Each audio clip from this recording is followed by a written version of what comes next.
Welcome to the Grappling Grappling Rewind Podcast. Welcome to this week on the Grappling Rewind Podcast. In this week's show, we are diving into our ADCC 2022 preview.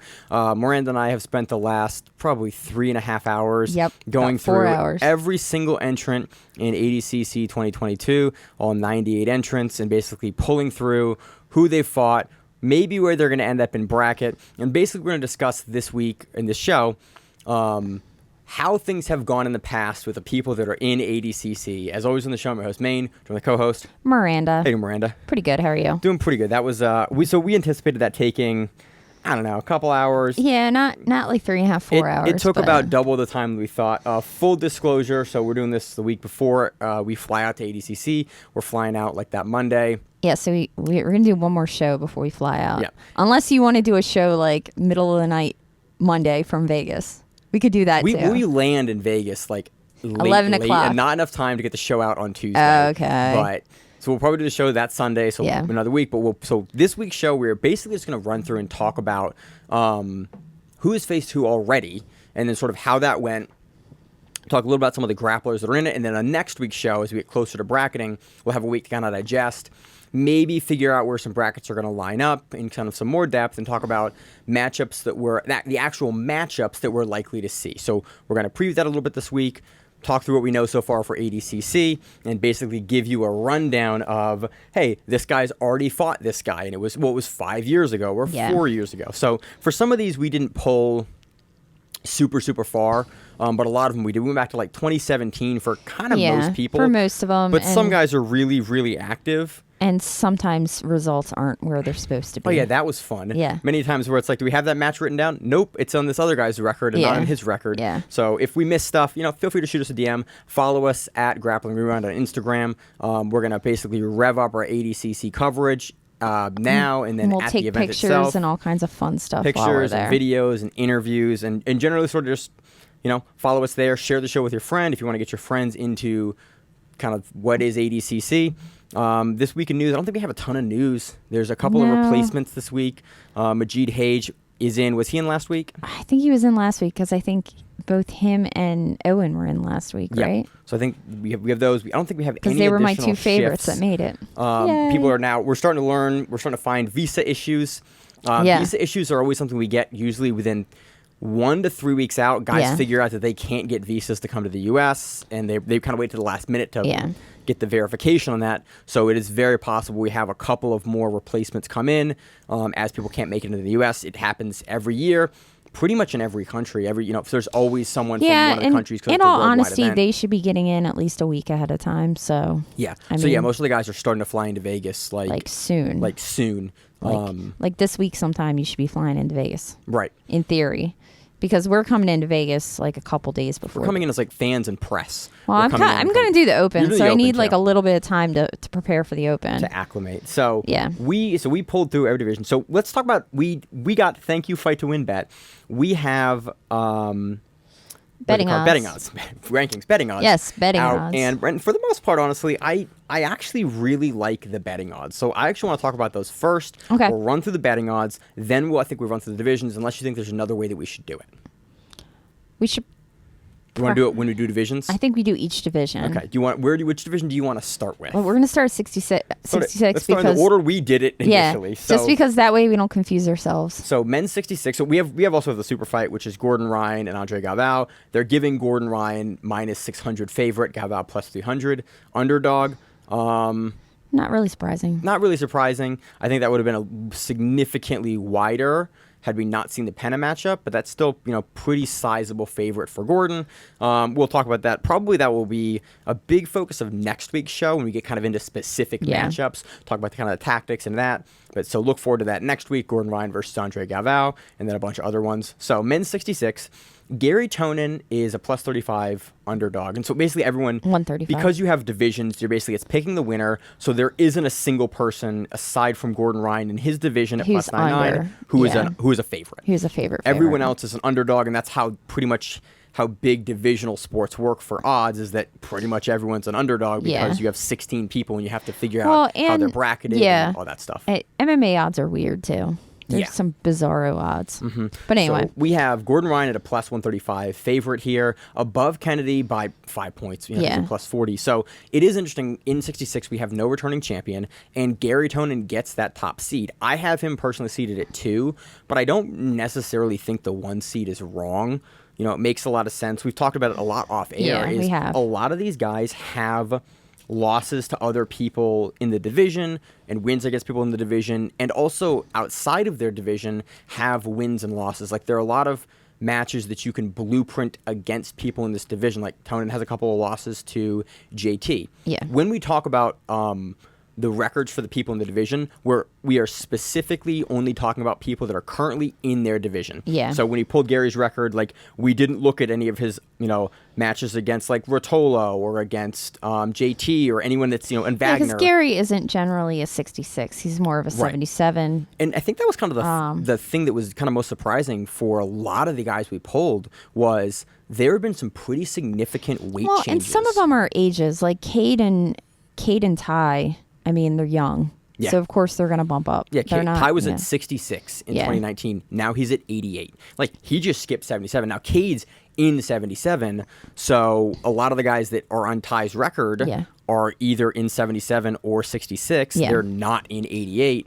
But, again, also, we have guys like Kyle Bame, historically been a heavier guy, now moving down. And we have Craig Jones going up. Yeah. We have a couple other ones that are moving around. So there's a lot of guys that we would have had more record or more people that they have faced in their division, especially guys like Garry Tonon, had they stayed at the division they historically have been competing at. Yeah, but I think it's also so you don't have a bunch of teammates sitting together in the same division. Guys brackets. So if you don't know, ADCC brackets teammates, so they have to fight in either the first round or at maximum the second round. Yeah. This really only affects a couple of people in some divisions, kind of less so than it historically has. 77, I think, is the big one. 99. 99 is the big one. 99 is the big one. And then, so the only one we have at 66 is Geo Martinez and Keith Krikorian. Yeah. So interesting enough, like, they're not only on the same team, but Geo has actually coached Keith for a lot. And I think technically, I needed to speak to Keith. He's under his brother. He's under Boogie, I think, technically. But has been in the same room with Geo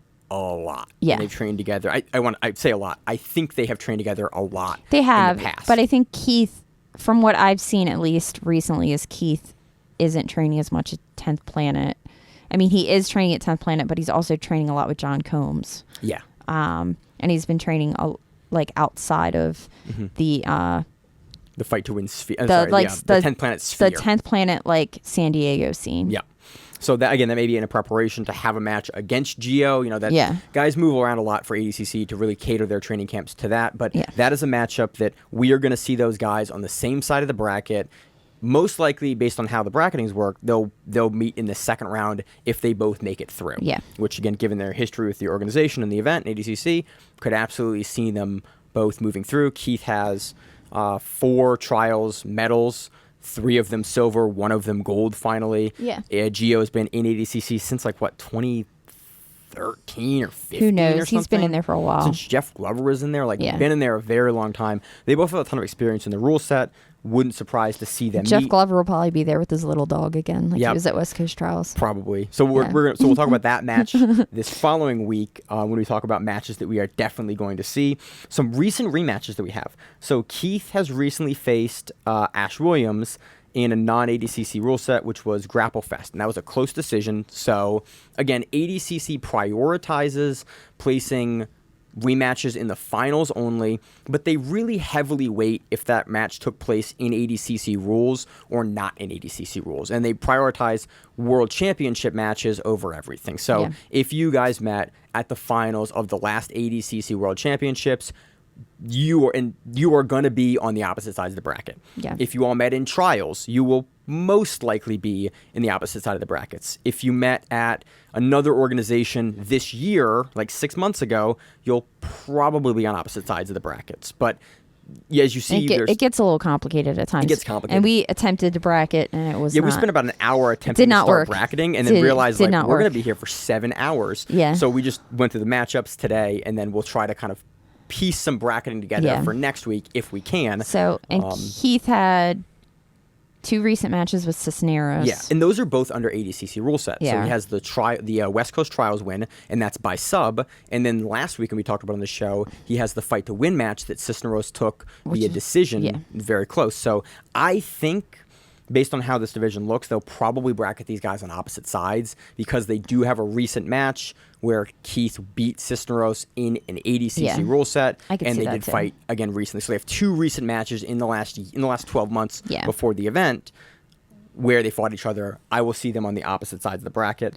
Another interesting one is Ethan Crelinsten has losses to both Diego Oliveira by decision in 2022 and Gabriel Souza at fight to win in 2021. So again, that could affect I could absolutely see those guys bracketed on opposite sides, but they're not ADCC matchups. Yeah. But they may be on opposite sides because of that. Ethan also has a loss to Ash Williams on Polaris in 2019. But again, we're getting a couple of years down the line, and you'll see this. So in your head as we go through all this, just weight those. If it's a recent match in ADCC, probably opposite sides. If it's a match from 2016 in like fight to win, or like IBJJF, it's probably going to ADCC be further may or back, may not care about that. If there are other things that are bigger factors in that division. He also has a win. Ethan also has a winner of Keith Krikorian in 2019 and in 2018. Okay. And given he has 2 wins, wouldn't be surprised to see those guys on opposite ends of the bracket. Actually, one of the wins is in ADCC on trials. Oh, okay. So Ethan beat Keith. I forget which trials, but either 2018 or 2019 trials to make it in, and then actually I think was injured before ADCC, which is why Ethan got the invite. Interesting enough, they have Ethan as a plus 1,000 in this division. He is bottom 5. And I don't think he belongs there. I don't know if Gabriel Souza belongs down there either. So let's run through. So in order, we have Garry Tonon, Kennedy Maciel, Cole Abate at 215. These are their odds, by the way. Fabricio Andrey at 255. Diogo Reis at 275. Diego Oliveira at 450. Ash Williams at 500. Keith Krikorian at 550, AJ Agazarm at 600, Josh Cisneros at 600, Ruan Alvarenga at 600, Gabriel Souza at 600. See a little trend there in the middle. We're very, very closely ranked. Then Ethan bumps up to 1,000. Geo Martinez is at 1,500. Jeremy Skinner is at 2,000, and Sam McNally is at 2,500. Yeah, I don't agree with Crelinsten, and I don't agree with Gabriel Souza. Again, this is to win, though. Yeah. So this is like he has to get through with what they're saying for odds to win. I do really like how they've bracketed. Like they have put Ash Williams above Krikorian here. Ash Williams is the European Trials winner. Keith is the West Coast Trials winner for U.S. But again, with Williams' recent win over Krikorian, him being at 500 and Krikorian being at 550, I think is really reasonable. I think it's funny that Cisneros is 50 points again above Krikorian, even though he has a recent win of fight to win, but he does have that ADCC loss. So it's like I think that middle pack, and then AJ thrown in also at 600 for good measure. I think is really interesting. He's a former silver medalist at ADCC. He is. He looked decent at trials until he ran into Barch at 77, who was like, "Hey man, I'm here for keeps." But his last few matches haven't been the best. No, they haven't been the best. So those are the not rankings. Those are the odds that we have on for Fight to Win Bet. Garry, who's in this division, has faced AJ. That was all the way back in 2017, and that was that knee bar that AJ just didn't tap to. He doesn't tap to anything. No. Ever. So that was the match where he kind of blew his knee out, and then the next day AJ was like squatting his girlfriend next to a pool. He was like, "No, man, I'm fine." Yeah. And everyone was like, "This isn't pre-recorded. Like, I watched his knee buckle after, and he's fine." So yeah, whatever. That was like 5 years ago. Again, because Garry and AJ are both medalists, again, different weight classes, that makes sense to bracket. So really, Garry, Kennedy, and AJ are probably in their own quad, or their own kind of sections of the 16-man bracket, because you have silver medalist, silver medalist, silver medalist. Yeah. That makes a lot of sense. Let's see. Gabriel Souza has a loss to Keith at who's number 1. Gabriel Souza also has a loss to Diego Oliveira in 2021. AJ has a loss to Gabriel Souza in 2020 too. Oh yeah, in 2022 at Worlds in the gi. And it's again, ADCC doesn't really care much about the gi, but we pulled all the records so that we knew what was going on. Gabriel Souza also has a win over Josh Cisneros at IBJJF and PANS last year in 2021. Gabriel Souza also has a win over Cole Abate in 2021, who's number 1.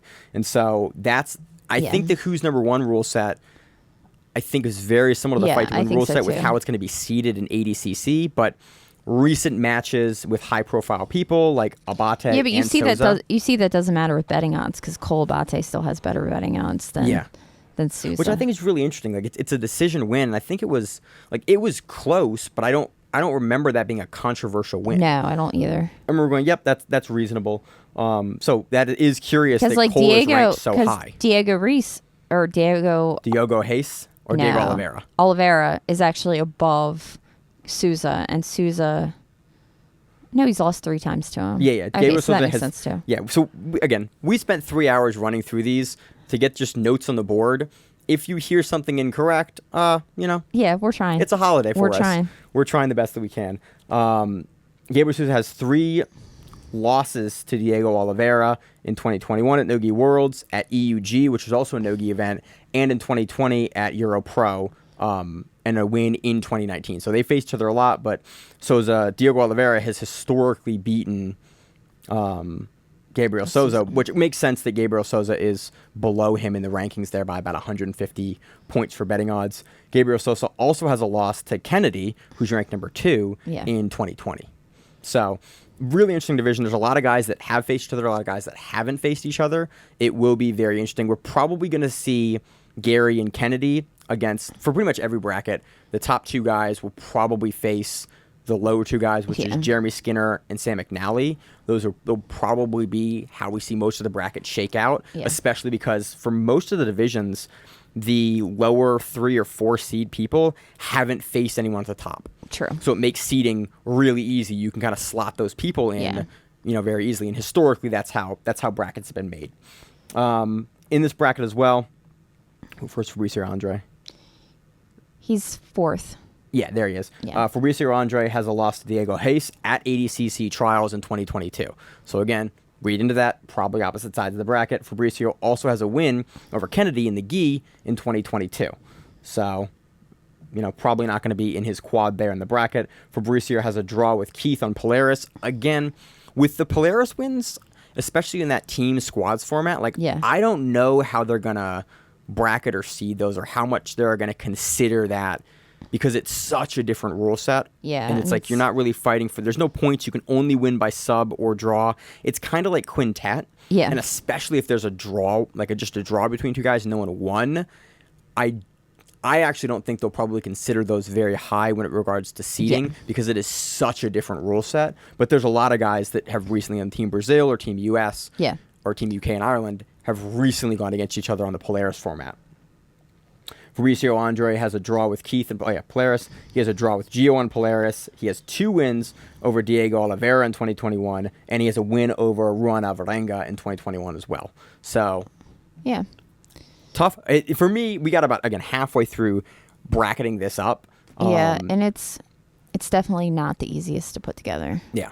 And especially with where you put everyone in. It gave me a new appreciation for what Mo and those guys do for basically picking and bracketing, because I think 2019 bracketing was very, very reasonable. So any other kind of thoughts on under Men 56? 66 now. All right, moving on to under 77 kilograms, we have returning 2-time champion JT Torres only at plus 125. Michael Gaval hot on his heels at plus 140. Cade Rotolo, plus 165. Dante Leon, plus 300. William Tackett, plus 425. Roberto Jimenez. So William Tackett's actually a pretty highly ranked trials winner here, and that kind of speaks to the difficulty of West Coast trials there, him taking that ADCC West Coast trials. He's above even guys like Davi Ramos that have previously 180. Davos Run, did he win? I think he won. He placed at least.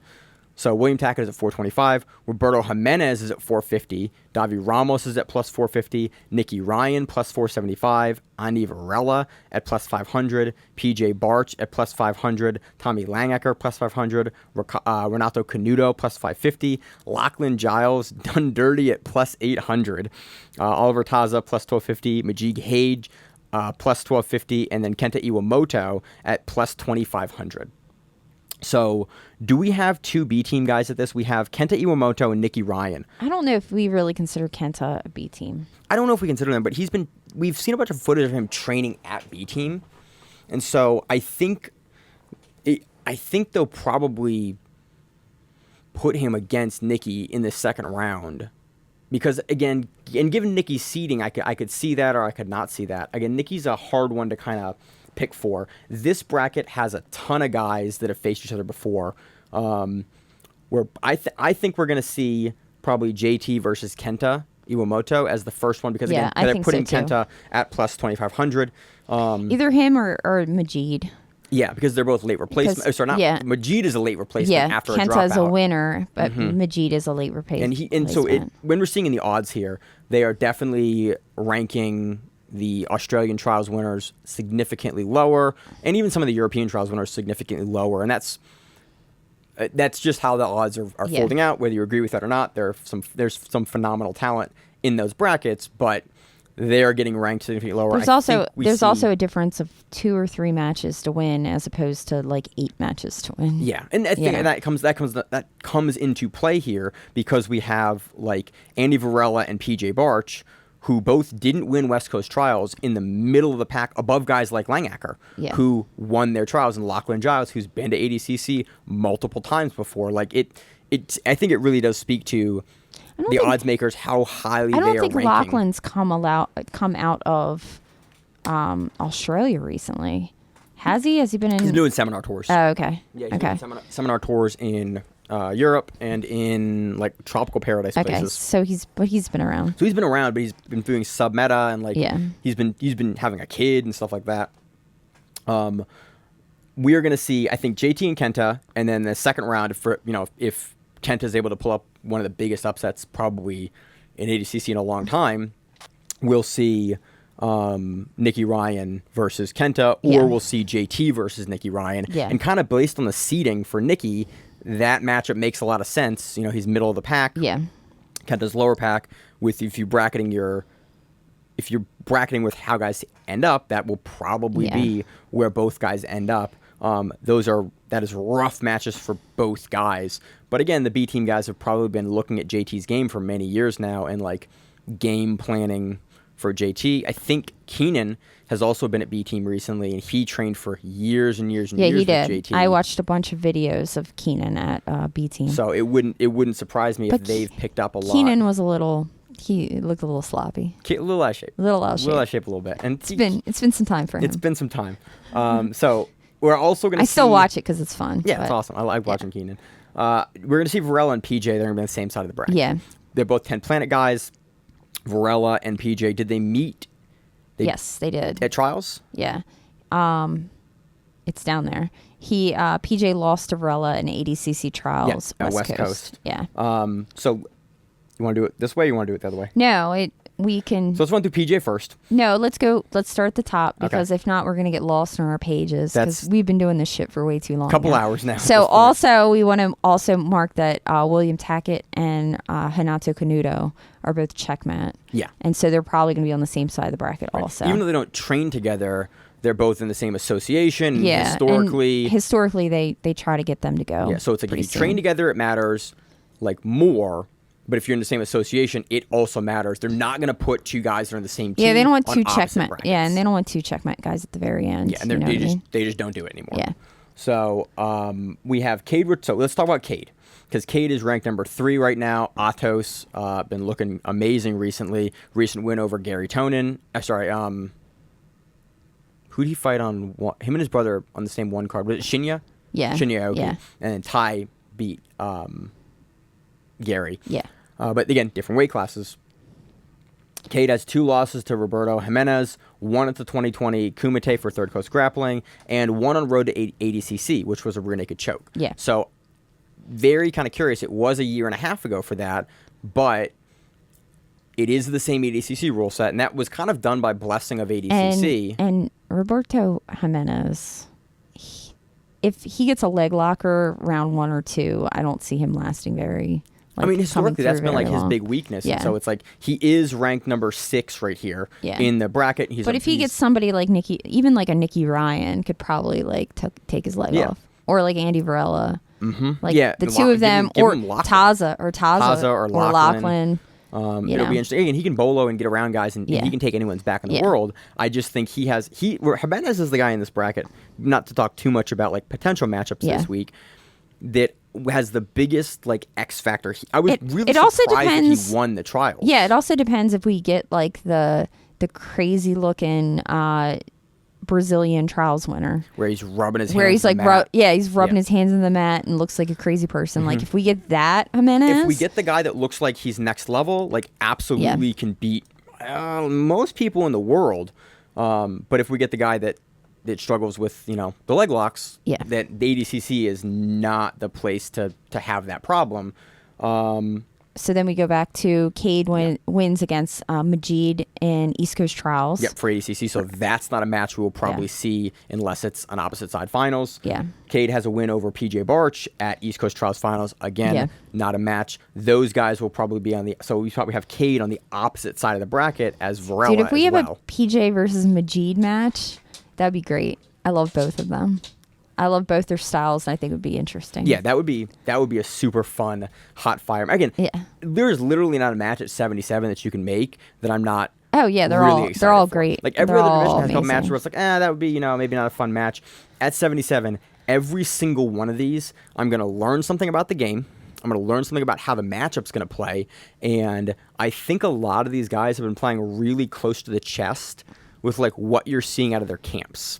Oh, yeah. I think guys are doing that more so than they ever have before. And they should. Yeah. Because you shouldn't be telling them what you're working on. So, I mean, unless you're like your one dude that just like executioner chokes everybody with his... Like, Barry Yoshida? Yeah. Only showing you that he's going to be assassin choke and then he does it to win. a million times. Like, unless you're that... Like, you got to have, that kind of... I would love to do a seminar with Yoshida on that.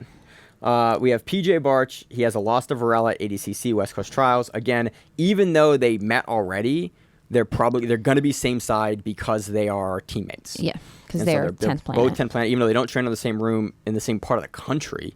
They're both representing. PJ is California and Varela is Vegas.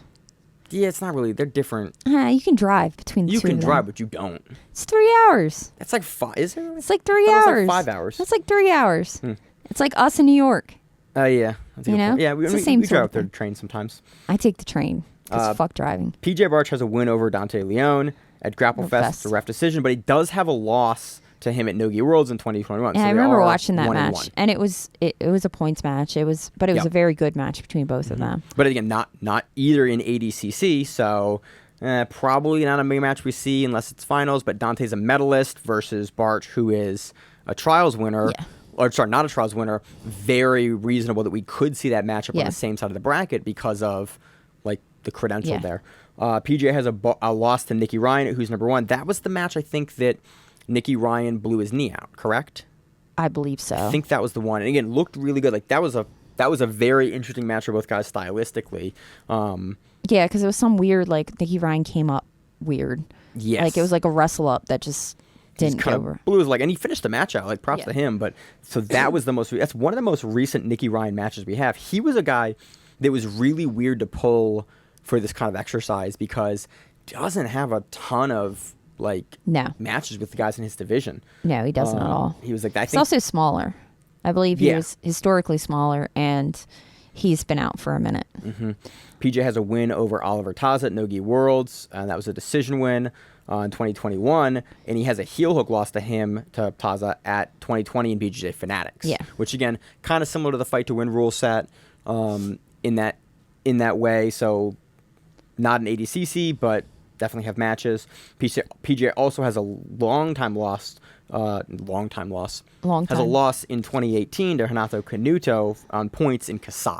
Yeah. So again, Kasai has pretty dissimilar rules to ADCC, but still did kind of favor action in the same way. But again, that match at this point is 4+ years old. Yeah. So I'm not sure how much they're gonna consider that. Yep. Majid Cade has a loss to Michael Gavao at ADCC Trials Finals. Would be pretty shocked if they put them on the same side of the bracket. He also has a loss to Jimenez at Polaris via choke. Yeah. So Yeah, you never know where they're going to put him. Mm-hmm. Yeah, he's also a late replacement. So. Yeah, he's a non-trials winner. It's a late replacement. He has a style that's fun, great for ADCC. Yeah. But with the guys that did well at trials but didn't win, they usually get slotted into the 8th or the 16th slot, or at best the 14th slot, which is reasonable considering you really can't put them above someone who won a trials. Yeah, exactly. Or who is already an invite for other reasons on their own. I think that's reasonable. So Majig is a guy that I think could definitely surprise a lot of people. He did make it to the finals of Brazilian trials. He did. But did get taken out by Mike Galvão, and then got taken out in his other trials run by someone that he had actually won against. Was it Alvarenga? No. I don't think so. It was a guy that also didn't win trials. Yeah, but it was a guy that he had won against on the first round of Brazilian trials. At the previous trial. Yeah. Yeah. So I believe it was an overtime loss. It wasn't definitive sub. It wasn't it was close. It was close. Yeah. So JT Torres was fun to pull for this. He has wins over Lachlan Giles at 27 ADCC, at IBJJF Worlds in 2016 and 2014. And that's it. So this actually threw a big wrench into kind of my thoughts for the division. I was like, JT has not been super active recently. He's come back. He did a couple opens. He did the Colorado Open or something like that. But he only had one match because the other guy never showed up. Hasn't been in a major in a while. Hasn't been we haven't seen him against top. We saw him against Wagner in that one of those matches, and that was a good match. That JT won. Yeah. But he has 14 guys, 15 guys in his division that he hasn't faced, and every single one of those dudes knows exactly only watched JT Torres' game and his footage and his instructions. I'm sure that's the guy to beat in my division. That is always a really interesting prospect. It's the only guy you face is another veteran, Lachlan, who's right now seated bottom 5 of the division. Low. Yeah. Which again, given Lachlan's historic performances in his weight class, not in the absolute, which he is a monster. I'm sure also that some of these gentlemen in the weight class also grew up watching JT Torres.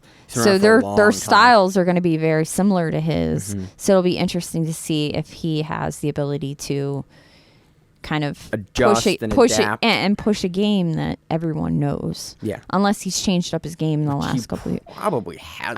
And for everything we've seen in his training footage, it doesn't. I did a seminar with him 2 or 3 years ago. Did you really? In the middle of COVID. I did a seminar with him and Hinger, and he taught headquarters passing. That was one of those seminars where I didn't have the guts to actually roll with either of them, and I should have rolled with both Hinger and Torres. I need to be that person that does it. You live and learn, and some of my most fun rounds have been in seminars where it's they roll with you, and you're like, oh, look at that, there's levels to this.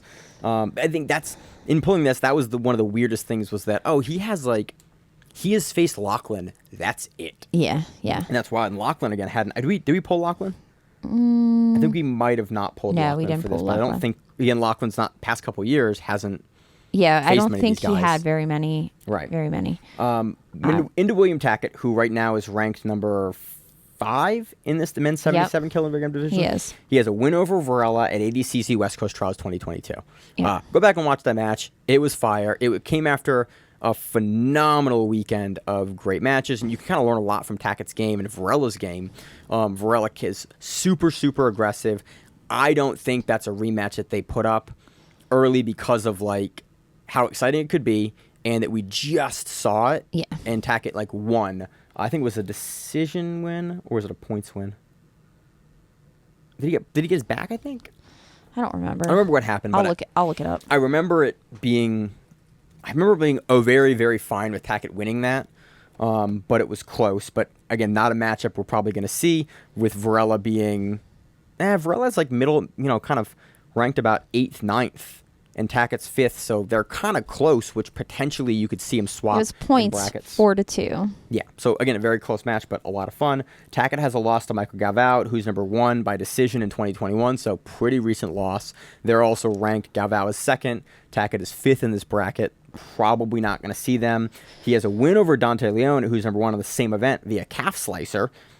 In 2021. Yeah, I'm not really sure how I want to think about that one. Yeah, it was pretty definitive, but I think it was a kind of a flash. I think it was the calf slicer arm through. Yeah. That he kind of pulls it. And again, Dante is a medalist, but Tackett has a win over him recently. Well, that's why, and they're close. One's plus 300, one's plus 425. I would guess that they would put those guys on opposite sides because there's a recent submission loss in a partner organization like Flow on who's number one. Again, very dissimilar rule set, but recent submission loss, probably opposite sides. William Tackett has a loss to Cade Rotolo by ref's decision at ADCC East Coast Trials. And see, this is why it gets so complicated when you do brackets, because you have people like Tackett who has won against like half of the bracket at some point. Wins and losses. So then you're like trying to figure out where they go. And do you swap him? And you have to make judgment calls. And because we're not organizing the tournament, I'm guessing at like what you're going to call it. I can push into why I would guess that, but it's an interesting exercise. But has a loss to Cade on decision, probably opposite sides. You have Tackett also has a loss at Jits King in 2020 to Jimenez on points. So those guys are right next to each other. Tackett's 425. Jimenez is a plus 450 underdog. Like very, very close. But that was also 2 years ago. I don't think either of those guys were black belts at the time.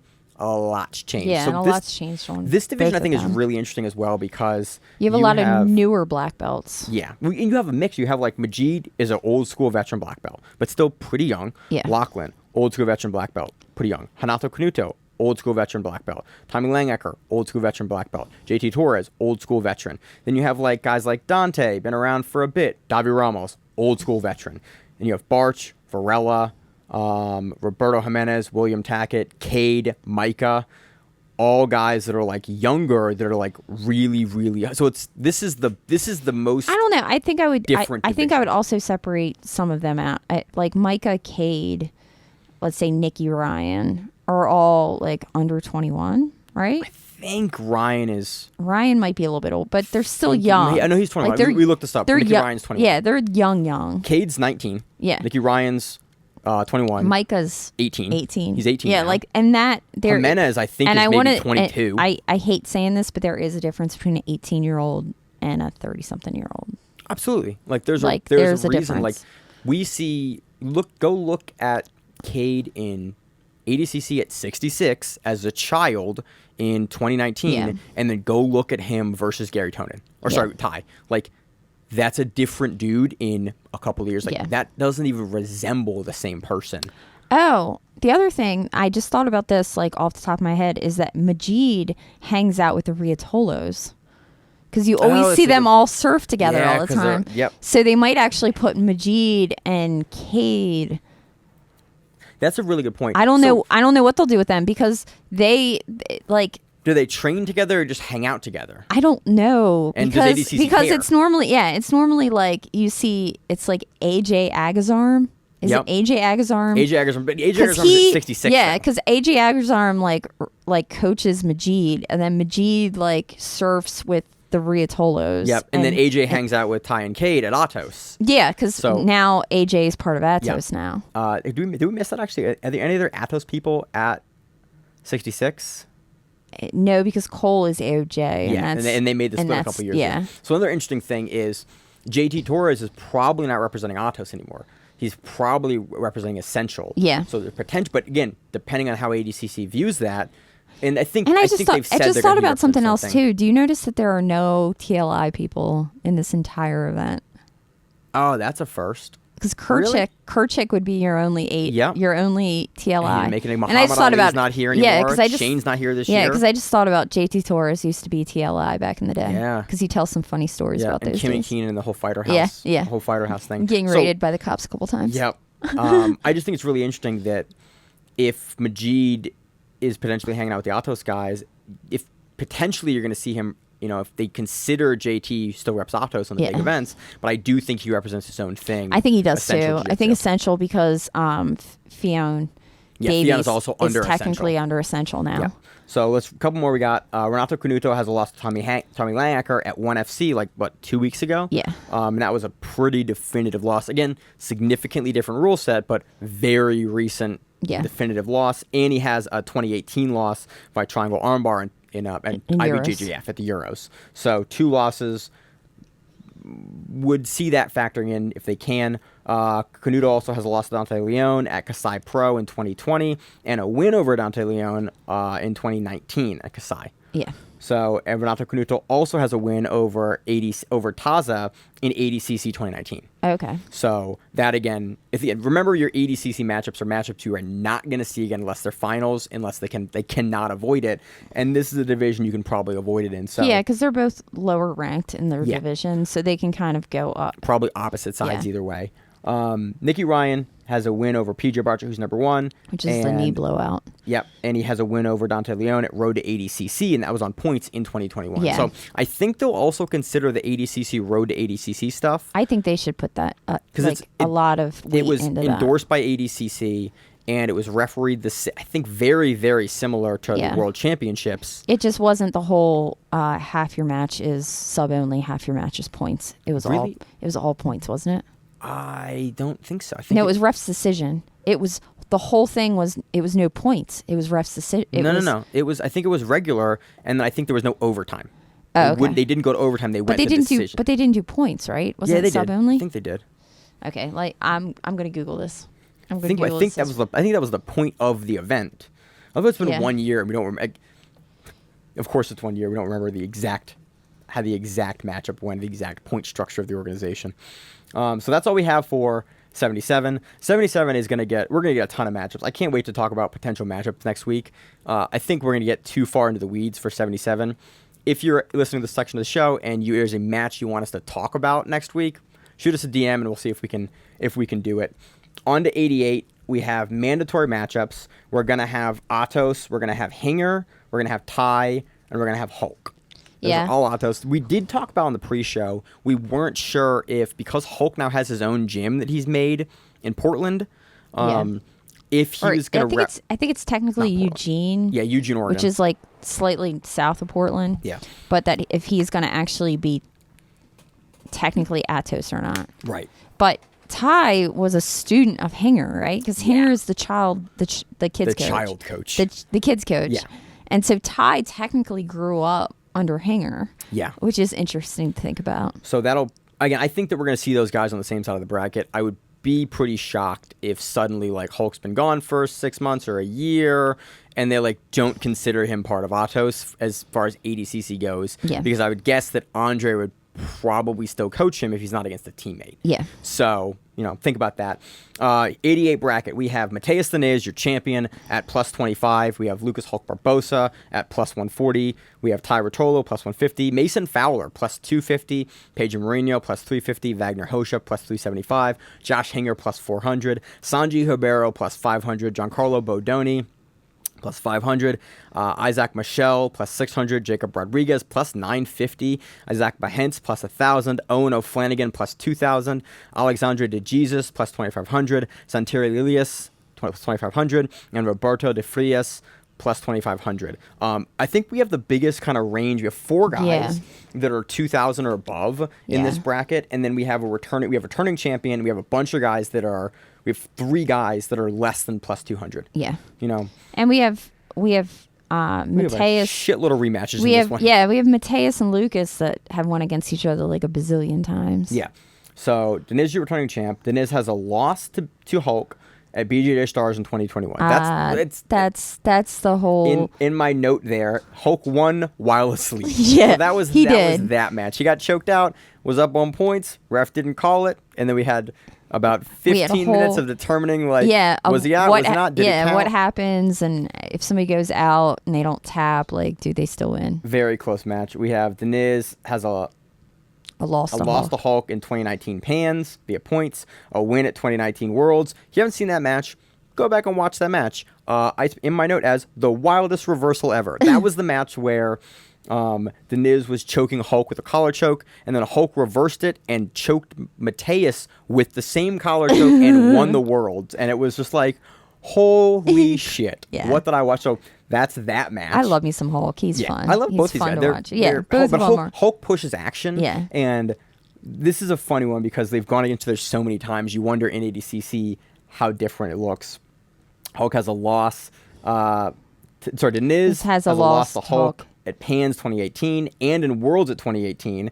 Deniz has a loss to Hinger at Nogi Worlds in 2018. Again, 4 years ago. How much has either of their game changed? I don't honestly think either of their games have changed that significantly. And I watch Hinger's matches from this weekend because he did Master Worlds this weekend and Jiu-Jitsu Con this weekend, and his game is still, exactly looks the like same. Hinger's game. But he made some changes in 2019 to win silver in 2019 for ADCC, but not adding a ton of different techniques to his game that we haven't seen him before. I kind of see it going similar to the way it did before. I kind of appreciate the fact that he did Master Worlds this weekend. Yeah. Going 2 weeks before fucking, I was like, not even 2 weeks, like less than 2 Yeah.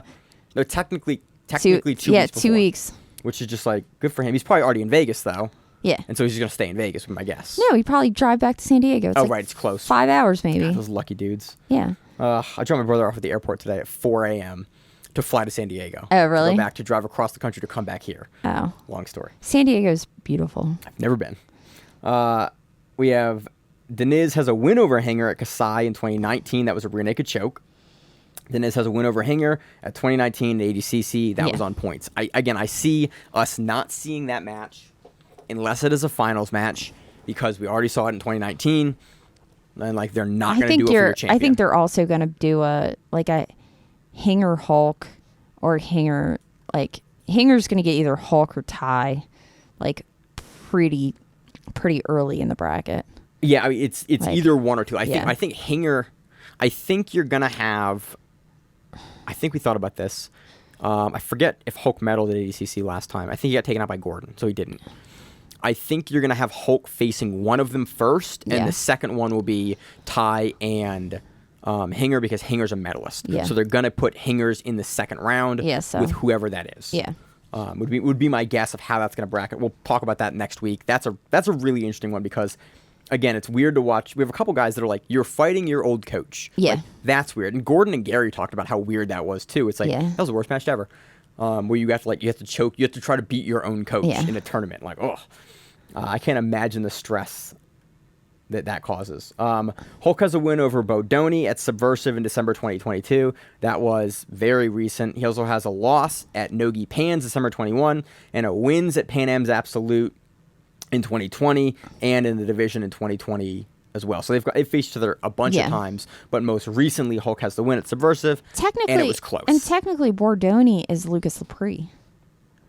He got his he's new wave now, technically. Yeah, but I think he got his black belt from Lucas Lepre. I think that's correct. So I don't know how he, because I think. But he's been at New Wave for a year, and he's like training with Gordon in that squad. True. Like I think that they will bracket him as a New Wave guy. Yeah, true. There's no one else there to really worry about either. Yeah. I mean, you have what we didn't say before. We have Isaac Michelle and Jacob Rodriguez. They're both, I missed that. They're both B teams. They're both B teams. So that is a matchup we will see second round. They both have a rough run though, especially with the most recent couch match that we saw from J-Rod. I think a lot. Somebody said it. I forget who it was. They're like, man, it's going to be really tough for him to close those holes this close to ADCC. But guys have just seen that works on him. Yeah, and it's like, woof, that's rough. So that'll be rough. Again, that will be a match that we will see because they're both B team if they both can make it. But again, Isaac Michelle is plus 600. Jay Rodriguez is not plus 950. That's going to be a rough go for both guys to get through. Because they're going to have to get through one of the top 6. Ooh, I mean, depending on the bracketing, they possibly could also have to get through one of the lower. No, they're going to have to go through the top. Yeah, you're going to have to go bracket. through your top 6 guys. In a way based on who has faced who. My note for Ty Rotolo at number 3 in this division at plus 150. Ty has tons of lower weight stuff. Yeah, he hasn't won against any of these people. No, he has no parallel. And it'll be interesting to see how well he does against larger opponents. Yeah, I mean he's gotten a lot bigger. It's just 2 years. Like he's now an adult. He's coming into his own body. Like 19-year-old. I was going to say kid. A 19-year-old young man. Rapidly developing their game. I'm very curious. Like, does the strength of a guy like Sanji or Wagner or like a guy, even Pedro Marino's pretty young too, but like Mateus, like how do they deal with a guy like whose name is literally Hulk? Yeah. Like, and trying to like impose on you in a professional, the biggest organization tournament in the world, where it's like, yeah, there's nothing nice about me. I'm going to use every leverage and attribute that I have against you. I'm very curious. Again, in the rooms that both those guys have been in, definitely something that they've seen. Yeah, it's not like they've grown up in a weak environment. No. They're definitely growing up in a harder environment. It's just they also haven't, or at least Ty hasn't had this kind of test yet. Yeah, a ton of competition against those guys, anyone in the bracket before. Yeah. Fowler has a win over Bodoni at who's number 1 in 2021. Yeah. So that's the only one for Fowler. Again, Fowler was at this division last time, but pretty much everyone that was in here prior is either up or down. Yeah. Yeah. So it's really interesting. Like Craig Jones, a couple wins and a couple matches against Craig Jones. Craig is up at 99 this time. Pedro Mourinho has a win over Bodoni, a guillotine in 2021, the IBJJF Open.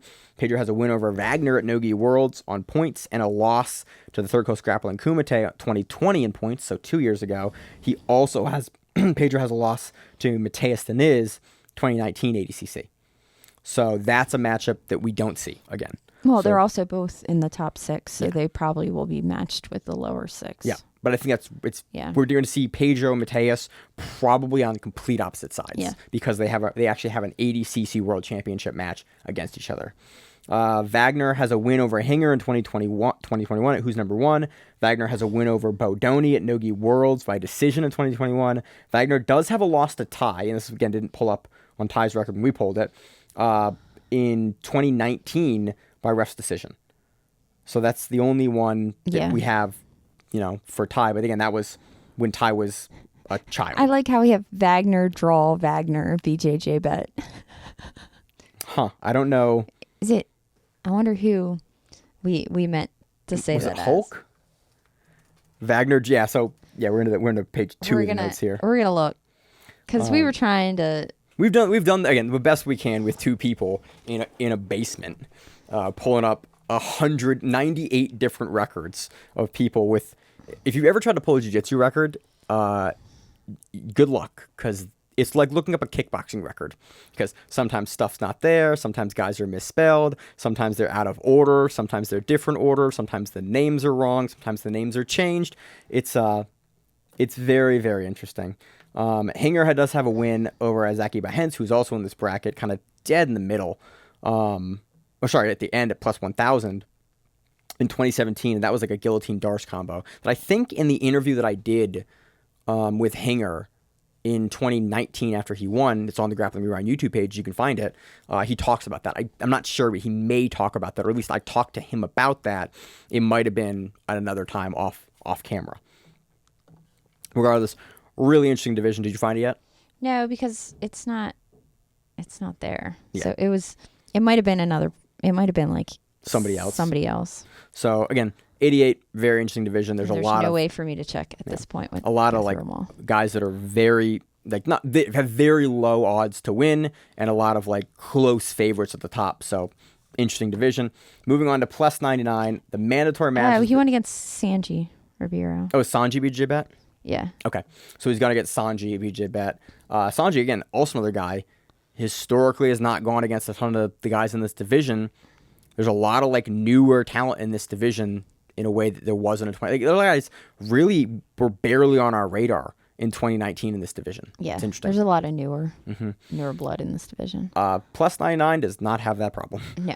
Plus 99 are mandatory matches that we're going to see.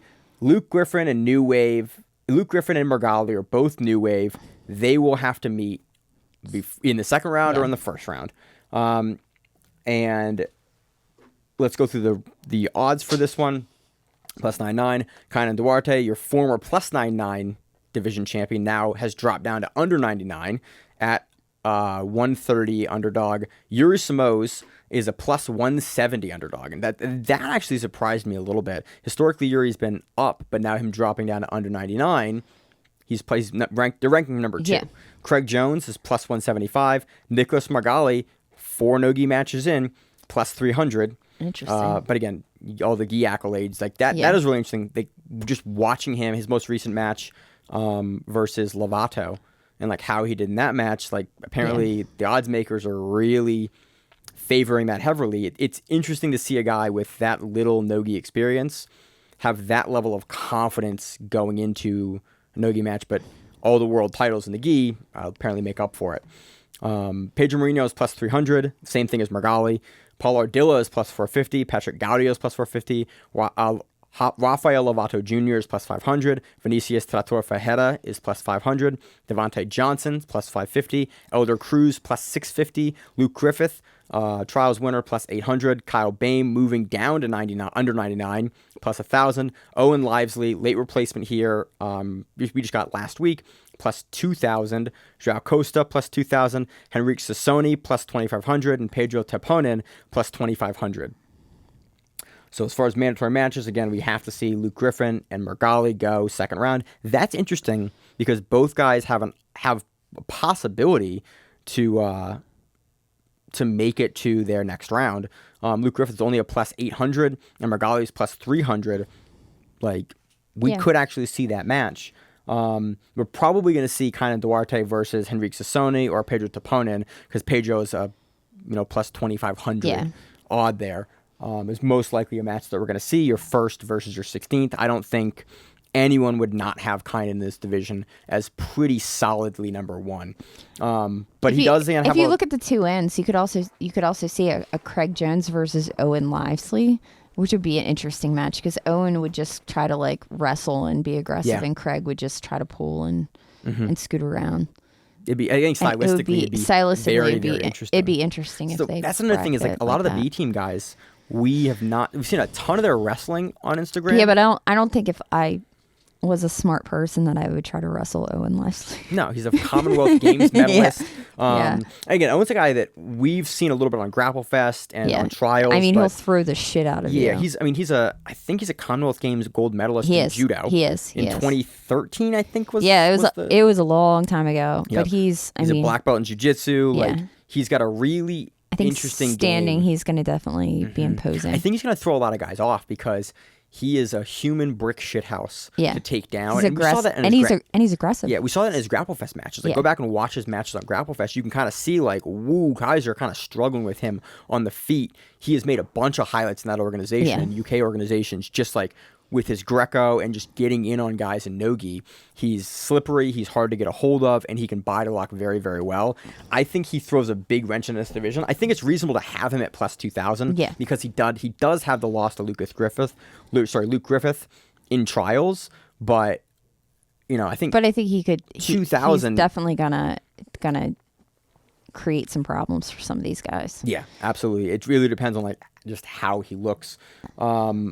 Let's go into rematches that we have seen. Yeah. Kainan Duarte has a loss to Margali at 2021 IBJJF Worlds, again, in the gi.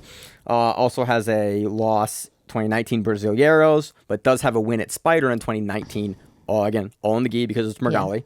Yeah. I think that's the only people that Margali has faced in this bracket. Lovato. And Lovato. Is Lovato in this one? Yeah. Oh, yeah, and Lovato. Yeah. And Lovato. Has also faced Lovato recently, and then Margali just recently beat Rafael Lovato Jr. in who's number one by points, right? Or by decision. Yeah, pretty comfortable decision. Kainan Duarte has a win over Kyle Bain, who's number one in 2021. Kyle Bain, again, moving from plus 99 down to under 99. Again, the same as Kainan. They were both at plus 99 prior. Then, interesting enough, Kyle has actually said that this is kind of his last run in grappling. He's going to kind of transition over to MMA. So he's putting everything into this last run before he makes that jump over. So we can see a guy with nothing to lose going out on top, or you could see a guy that has his mind focused in other places. Yeah. Very, very kind of interesting thought with the mentality going in there. Kainan Duarte has a loss to Vinicius Ferreira Trator at the Brasileiros in 2019. Duarte has a win at Kasai Pro in 2019. That was over Craig and over somebody else. And has a win over Margali in 2018. I don't know what happened to that note there. Yeah. Again, Kainan is obviously your first pick here. Again, unless a guy like Craig can get to his legs. Again, so the Kasai win was over Craig. Yeah. That was like a half bolo to like a pretty quick rear naked choke in 2019. And then we have Canyon losing to Tim Spriggs, who's not in this at all, by leg lock. So hopefully that loss by leg lock made Canyon like Kynan, however you say his name. Dude, I asked him to his face, and he was like, either is fine. And I was like, that doesn't help. Yeah, me, that doesn't answer my question. It was after I interviewed him at ADCC, interviewed him at Fight to Win, and I was like off the cameras. I was like, hey, like, how do you want me to pronounce it? I was like, Kynan or Kanan? He goes, it's fine. And I was like, I didn't want to like press because he was like nice enough to give an interview after he had just fought Nicky Rod again 2 weeks later. But I was like, this doesn't help me. I have to talk about you on the show for the next couple of years, and like I'm gonna butcher it for the next 2 years until I figure it out. So Kynan Duarte, Kynan, obviously number one, but again does have that leg lock kind of question mark of like, well, can a guy like Bame grab his leg and break it off, or is Bame going to get top position like we saw him versus Spriggs? We have Yuri Simões has a win over Devontae Johnson in 2021, who's also in this division. Yuri Simões has a loss to Kynan Duarte in ADCC on points. They're going to be at opposite sides. Yeah. That is one match in this division because there's not a ton of rematches in this division. Those two dudes, opposite sides, only see it in the finals. And I think Yuri is ranked really high here. I think this is not where Yuri should be based on his most recent match with Roosevelt Souza in Fight to Win. Okay. Like, I think Yuri should be significantly lower here. It is interesting that he is ranked so highly. Maybe someone knows something that I don't. But that recent Roosevelt Souza match kind of made me go, maybe Yuri was not the same kind of powerhouse that he used to be in the division. We have Yuri Simões also has a win over Lovato in 2019. That was, I think, right after Lovato came back from Bellator and retiring from MMA. But Yuri looked, good in that match. Craig Jones has the loss to Kynan by rear naked choke 2019 at Kasai. Devontae Johnson has the loss to Patrick Gaudio at 2020 in BJJ Stars. That was only by an advantage, though, so very slim kind of margin of error there. Devontae also has a win over Paul Ardilla in 2019. Paul Ardilla, the West Coast Trials winner. Which is interesting that Devontae is actually ranked plus 550 and Ardilla is plus 450, and they are 4 people apart. And the other thing to think about, and maybe you don't put as much into that, is Paul Ardilla is a full-time attorney in Georgia. Like, he's barred, he has clients. I think outside of Atlanta. Outside of Atlanta, Yeah. I mean, he's a full-time attorney, and Devontae Johnson runs a gym in New York. Yeah. So Devontae is training probably 24 hours a day, and Ardilla is not. We can see that. And that's interesting that you have somebody that has a full-time profession, albeit I'm sure he still gets a lot of training in, but somebody who's not. And I mean, maybe for ADCC, he put, his practice on hold, right, or his, job on hold for a little bit, but that's definitely something to think about. Yeah, it's very interesting. We saw Ardilla, but again, Devontae didn't win. Did he win trials? No.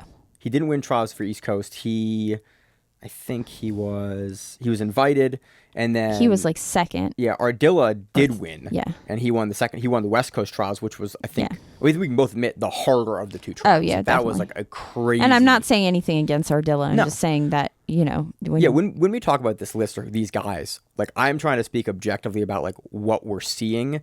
Everyone here is absolutely the best. And what I'm saying is, if you go through the list, Canyon, Yuri, Craig, Nicholas, Pedro, all above him are all full-time jiu-jitsu guys. Yeah, all world champion level people. Yeah, Ardilla has a full-time job as an adult, and then below him, that is some gangster shit. Yeah, I just realized that. Like, below him, world champion Yuri, world champion Craig Jones, B team second. And like I'm looking at, like, I don't know that any of the other guys have other professions rather than jiu-jitsu. They just or grappling. Yeah, it's crazy. Good for Ardilla, man. I mean, I think it's great. I think Ardilla is amazing because we talked about that last week a little bit, because Ardilla's a guy that's some crazy stuff. He also has a brother, I think, that also is a higher level grappler that he trains with that's like the same size as him. I think so. The thing we talked about Ardilla last week or 2 weeks ago, it was like he just is a guy that's better than average everywhere.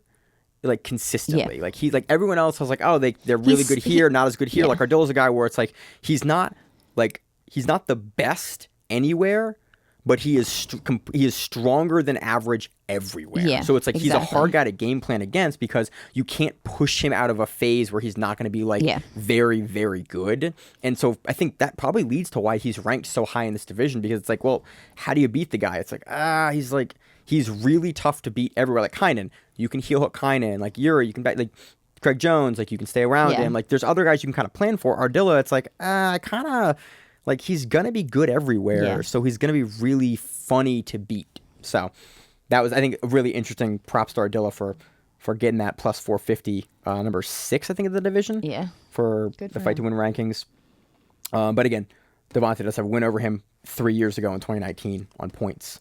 That's all I got for plus 99. Oh, sorry, for under 99. Moving on to the fucking crazy division. I think it's very reasonable to call it that. Plus 99.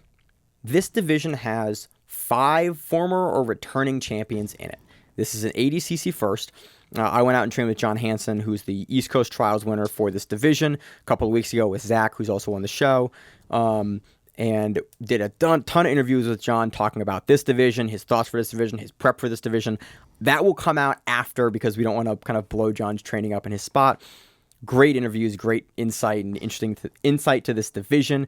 There is a possible bracket here where you have to fight 4 world champions to win. It is a possible bracket that you could get. Yeah. And I'll leave it there. It's gonna be a rough go for some of these guys. So here is the rankings for it. We have the only favorite to win a division now in the entire kind of odds that were given to us through Fight to Win. Gordon Ryan is a minus 450 favorite, which is steep. Felipe Pena plus 300 underdog. Nick Rodriguez plus 350. Roberto Cyborg Abreu plus 400. João Gabriel Rocha plus 450. Victor Hugo plus 550, Vinny Magalhães plus 650, Orlando Sanchez plus 850, Max Jimenez plus 850, John Hansen plus 850, Roosevelt Souza plus 900, Daniel Manasuri, Big Dan from New Wave plus 1,000, Damon Ramos plus 1250, Hassan Rita plus 1250, Helsinki Jusila plus 2,500, and Josh Sanders plus 2,500. This has the biggest spread of any division because, again, you have Gordon at your favorite plus 450, almost a 3,000 point spread. But you also have Josh Saunders, who is, I think, a brand new brown belt. I think I looked him up, and he's. Did he win it as purple belt or did he win as brown belt? I think I don't know, but I'm assuming he's a newer brown belt. I think so. So you have a newer brown belt versus some very established black belts. Again, almost half your division, or sorry, more than fourth your division. You also have like Nicky Rodriguez that's just a beast. Silver medalist. Over almost half your division as a blue belt. He was a blue belt. Blue belt. Yeah. Got on the podium, got his purple belt. Yeah. Over half your division almost is medalists in this division. 5 of them are guys that have won. Yeah. Like that speaks to Vinny. You won, I think, in 2011. Yeah. Okay, so former champions or returning champions. Gordon Ryan, 2-time ADCC champion, weight and absolute in 2019. Silver medalist the prior year in 2017. Won his division as well, I think the prior year as well. Felipe Pena, super fight entrant last year versus Andre Galvao. Division absolute winner 2017. I think also a division winner, but he may have just been absolute champion. We have Orlando Sanchez, winner. Cyborg, winner. Vinny, winner. All of those guys are in plus 99. Good luck. We have mandatory matchups, so we have to see if they make it that far. Yeah. We're going to see Gordon and Big Dan going to be probably in second round versus each other. We have Cyborg and Roosevelt Souza, both representing Fight Sports, going to be on probably second round matchups. We used to have Gutenberg Pereira in this division. He was repping Fight Sports, but he's out and he was replaced. So we only have 2. We also have Felipe Pena and Orlando Sanchez, both representing Gracie Barra. Those guys will be in the same quad. So we have 3 people. We have 3 basically 3 of the 4 quads in the bracket that have been decided. Yeah, so this might be an actual easier one to bracket out of all the brackets. When I interviewed John Hansen, we basically went through one of the interview questions. Did you? Yeah, and he basically, John, like, because he's in the division, he's like, this is how you can bracket it. This is where guys should go. This is probably where guys will go. Yeah. If you think about it like this, or if you think about it like by this, these are kind of the brackets that they can get. And it was wild to kind of hear him talk about the prep and how his team preps and the foot. It was a really interesting experience to go and like speak to him about it. As far as who we're going to get, we're probably going to see Gordon versus Josh Saunders in the first round, or Gordon versus Julissa, the trials winner for European trials. Because again, rankings, Gordon is favorite. Those guys are at the lower seeds. Rematches. Gordon versus Penna 2022, the verbal tap that we saw in Flow Grappling. We also have an ADCC loss in 2017 that Penna beat Gordon. And we have the 2016 match at Studio 540 that Penna beat Gordon. That is not a match that we are going to see unless it's in the finals. Yeah. That will be opposite side if both those guys make it to the finals. I can guarantee you that is how that will be bracketed. It would be a travesty if it was bracketed in any other way. Gordon has 2 wins over Cyborg. Once at ADCC via heel hook, and once an IBJJF via DQ at the last second when Cyborg was smacking Gordon and finally got DQ'd for it after the 4th time. Gordon does have a loss to Vinny Magalhães in 2018 on ACBJJ. It was a points win. ACBJJ is a very different kind of rule set back then, now defunct, but it was different rounds. It was a points win. That is a match Gordon wants back and has openly talked about wanting back. Would not be surprised if they don't put them near each other. Yeah, honestly. Because it's a rematch and Gordon has so few losses, it'd be interesting. But again, and because it's a match that Gordon wants, though. He's a favorite. He's a favorite. And Vinny's a former champion, too, so probably other sides of the bracket. Yeah. We used to have Vinny and Kyle Bayman here. That was the 4th quad. Yeah. That's what it was. Gordon has a win over Max Jimenez at Nogi Pans at both weight and absolute by rear naked choke. So probably don't see that match. Gordon does have a win over Gabriel Souza by 1 point at Kasai in 2018. And that was the match he blew his knee out in. Oh, okay. So that's a match that we've talked about for a couple years that would be very interesting to kind of see again, because that was one of the first matches in a little bit there that we saw him like tested in a weird way. That was right near the Vinny match, also in 2018. I think Gordon has significantly improved his game since then, but again, very, very close match with Gabriel Souza in the ADCC rule set may go differently. You never know. Felipe Penna has a wins and loss to Gordon.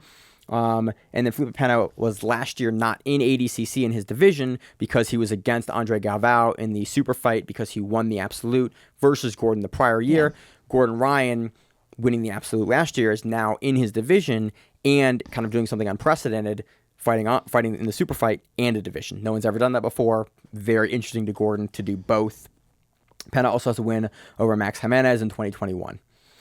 Nick Rodriguez, silver medalist for ADCC, B team member. No other B team members in this division. Because Nick is the big dude. Nick Rodriguez has a win over Orlando Sanchez in 2019. Probably not going to see that match again because Nick is now a medalist, and Orlando is a prior champion. But that was ADCC. Yeah. It was a match in ADCC. Nick does have a loss to Victor Hugo in 2020. Again, that was like fresh blue belt Nick Rodriguez. Yeah.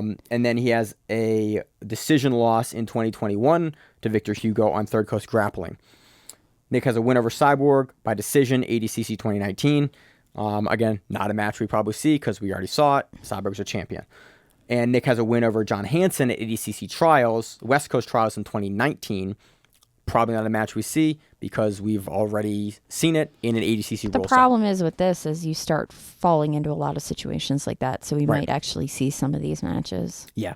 The Victor Hugo one is one I wouldn't be surprised because that's the only one that we haven't seen in ADCC, although it is 2 losses for Nick Rodriguez in substantially different rule sets, makes you kind of wonder, but all 4 quads are kind of accounted for there with Victor Hugo. With Nick Rodriguez, because the GB quad he has a match with, the Fight Sports quad he has a match with, and John Hansen's not in a quad because he doesn't have a teammate in the bracket, but potentially could see that one again there, depending on how you bracket it. Cyborg has a win over Max Jimenez in 2021 Worlds, in 2018 Worlds, and 2017 the IBJJF Open Weight and the Absolute. Cyborg has a win over John Hansen at Nogi Worlds on points in 2021 and ADCC 2019 on points. Not a match we probably see. We probably see John not in Cyborg's quad there for that. Cyborg has a win over Victor Hugo in 2021 Nogi Worlds, and he has a sub loss to Nibar in 2019, but did beat Hugo in the weight right prior to that in 2019. That's actually 2 matches you should go back and watch because it was wild to watch what Victor Hugo changed up in that match to then submit Cyborg in the absolute in the final. Cyborg has a loss to Nick Rodriguez, ADC 2019, decision. Sawberg has a win over João Gabriel Rocha at the IBJJF GP in 2019 and in 2017 Nogi World. So it's 2 wins over João Gabriel. And Sawberg has a win over Vinny at 2017 ADCC West Coast Trials Super Fights. So again, probably not a match we see. 2 former champions with ADCC matches under an ADCC rule set, even though if it was the Trials Super Fights. So that does it for plus 99. Again, I think this really is Gordon's division to kind of lose in people's minds. Like it's, if he fucks it up, he is a he's not like a 100 or 200. He's a plus 450 favorite. Yeah, it'll be interesting if he does lose. What happens? Yeah, how that affects his mentality going into the Andre match. Because I think Andre, in watching the Pena match, it gives me a lot more kind of questions for like, well, how good is Andre's wrestling? Is he going to struggle? It makes that match a lot more interesting, especially because the reality of it is encroaching with us. Yeah. Like, oh, we're a couple weeks away from these guys both being on the mat and us just answering these questions. Like, how is it going to go? So, moving on from the men's divisions into the women's divisions. The women's under 60 kilogram division, Bianca Basilio, your returning champion from 2019, plus 120 underdog. Fionn Davies, plus 140. Bia Mesquita, plus 250, the 2017 ADCC champion. Brianne St. Marie, your trials winner for your West Coast trials, U.S. trials, plus 250. Maisa Bastos, definitely the smallest woman in this division, plus 350. Elvira Karpenin, plus 1,500. Big jump there. Yeah. Adelaide Frontero, I can never get her name. Brazilian trials winner. Fornarino, plus 2,000. And Julia Maley, plus 2,000. So a top-heavy division. Your former medalists there and your former winners getting the slots. Interesting that Brianne St. Marie is a trials winner and Maisa Bastos are right there in the mix, within 150 points. They've also, both of them, when we went through, relatively haven't won against anybody else in that division. Right. So Bianca Basilio. So this is basically who are Fionn and Bianca going to fight, and that we bracketed this out and we figured it out either way. Bianca Basilio and Bia Mesquita have faced each other a lot. Yeah. Bianca Basilio has a loss to Bia Mesquita at AJP Queen of Mats in 2021 by decision and in the World Pro Brazilian Qualifier 2018 via armbar. Bianca Basilio has a loss to Fionn Davies at the AJP Grand Slam in 2019. That was the Abu Dhabi Grand Slam. Bianca Basilio has a win over Fionn Davies at 2019 as a toe hold. It was the finals. And the IBJJF Worlds, that was a straight ankle lock in 2021. And at 2018 World Pro. Bianca Basilio has a win over Elvira Karpenin in 2019 on points and ADCC 2017 by decision. Bianca Basilio has a loss to Bia Mesquita in 2018 overtime and in Brasileiros on points in 2017. Bianca Basilio has another loss to Bia Mesquita at ADCC 2017 in the finals, and that was a submission loss via rear naked choke for Mesquita to take that title at ADCC. Bianca also has a loss to Bia at the Grand Slam in Brazil in 2017 on points. And Bianca Basilio has a win over Julia Marie at 2019 AJP Grand Slam on points and in 2018 at World Pro. Yeah. The other thing you have to think about these women's divisions is that you have 60 kilograms and under and 60 kilograms and over. So a lot of these women haven't went against each other because there are 3 plus weight classes. There are size differences because 60 kilograms is like 132. So you have 132 and under and 132 and over. And it gets a lot worse when it goes 60 and 60. Over because you have people. You have Gabby Garcia and you have, a 150-pound woman. So exactly. You have a big striation. That was one of the things that Mo, the event coordinator for ADCC 22, was looking to change, pre-COVID, leaving 2019, looking to add 3 women's weight classes. Yeah. Unfortunately, that didn't happen because the event got pushed back a year and they had other things that they had to deal with that change. Yeah, you need a middleweight class in there. Yeah, and that's, and the discussion is 55, 60, 65, but you can make a bunch of thoughts about how to do it, but I think that's something that we're going to see in the future here because Maisa Bastos doesn't have, has no matches against any of these women that we could find. Because she's considerably smaller. Because she's like 3 weight classes below most of them. So we have Bia Mesquita has a loss to Fionn Davies, ADCC 2019. That was the armbar in the semifinals. Bia Mesquita has a win over Fionn at AJP World Pro 2019 on points. Fionn has a win over Elvira Karpenen at the Pantheon Invitational in 2019, again 3 years ago.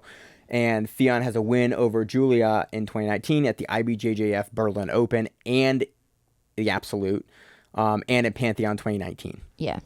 And then Julie Marie has a loss to Bia Mosquito at 2019 World Pro. So there isn't a lot of matches with them against each other besides the Bianca-Bia situation that's been going on back and forth. And generally, Bia Mosquito wins over Bianca. Unless but again, if someone else though beats, she got taken out by Fionn. Yeah. And that was a huge upset win then. So that again, we kind of talked. So I think, a lot. I mean, in all honesty, in my opinion, I think Mosquito should have been higher ranked. I think she should have had better odds to win. Well, she has the loss to Fionn. Yeah, but which still, in the rule set recently, you still have 1, 2, 3, 4, 5, 6, eight wins against your number one rank. But your most recent, your 2019 champion. I think it's reasonable to bracket this. I think it is odd to see Bia at plus the odds that she's at plus 250. Yeah, I think Bianca Basilio. She should be like 150. 150, I think is reasonable. So Bianca Basilio right now is ranked 120. Fionn's 140. I might put some money. Bia's 250. I might put some money on Bia. Look at 250. I love to bet. I love the sports bet on jiu-jitsu. I'm just saying you can sports bet on that shit. I think Bia should be probably closer to 150. Yeah. If not, depending on how she looks against Fionn, I can, she has the armbar loss, and Fionn's looked amazing since then. Yeah. I think those and two Fionn are has much changed closer. It up because she is now changed. She's done out at Essential with JT. She's left her previous camp. I think that's closer, but again, very interesting odds for the division. Let's move on to the plus 60 kilogram for the women's. This is the who is going to finally be able to beat Gabby Garcia division, and we've kind of talked about it matchup. I don't want to talk too much about matchups now. A lot of people and a lot of women in the that have faced Gabby have talked about we've kind of figured out what changed, what we need to do in order to beat her. She now finally has a loss to the same woman in gi and no gi. People have kind of figured out what they need to do to beat Gabby Garcia, but no one's been able to do it in ADCC in a long time. Yeah. Or ever, I think. Gabby Garcia has a win over Elizabeth. So in the division for women's plus 60, we have Gabby Garcia, plus 120 favorite.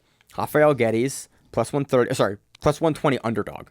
Rafael Geddes, plus 130 underdog. Kendall Rusling, plus 250. Amy Campo, plus 300. Elizabeth Clay, plus 400. Giovanna Jara, plus 1,500. Can you give me her name? Because you can say it better than I can. Elefthera Christidolio. Yeah, plus 2,000. I will get her name by the end of ADCC. I'm going to call her Ellie. We're going to call her Ellie. Nikki Lloyd Griffiths at plus 2,000. Gabby Garcia has a win over Elizabeth Clay, who's number 1, 2020. That was by decision. Gabby Garcia also has a win over Kendall at Fight to Win in 2020, again 2 years ago, and that was by Americana. That was a sub. I think that might have been in the gi, if I recall correctly. Was that the match where she threw her off the stage a few times? Like she physically was throwing her off the stage? I don't remember. I mean, it being a very physical, wrestle-heavy match, so I was kind of surprised about it initially. I think I think Kendall was a newer black belt at the time. Maybe 2020? I don't know.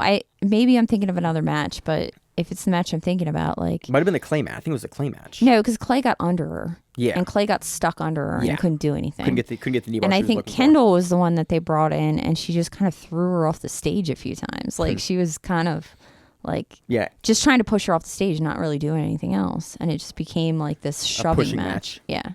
We have Kendall has a win over Rafael Geddes, 2019 Grand Slam, and a loss to Geddes via guillotine at Who's Number 1, 2021. Kendall has a loss to Elizabeth Clay via violent arm lock. That's the straight arm lock over the top there in 2021. And then at Fight to Win in 2020 via decision. So it's 2 losses. Kendall has a loss to Ellie. Ellie at World Pro. I misspelled her name in my notes there, and it didn't help. At World Pro in 2021. And Kendall has a win over Amy Campo at ADCC East Coast Trials 2021. Yeah, Kendall didn't do West Coast Trials because she hurt her back. Yeah, she had a back issue. Again, and reasonably got an invite, but did beat Campo at Trials. Yeah. But that was the first U.S. Trials for women because there's only 8 slots for women. Women only get only win a slot to the World Championships on the second trials in a territory, but because they want to give more opportunity to fight in the rule set, they do it. And if you win the U.S. trials, you get a flight and hotel paid for you to go to West Coast trials, which I appreciate. So thanks, Tom DeBlast, for that one. I think it's a good thing. And that goes through all of our people.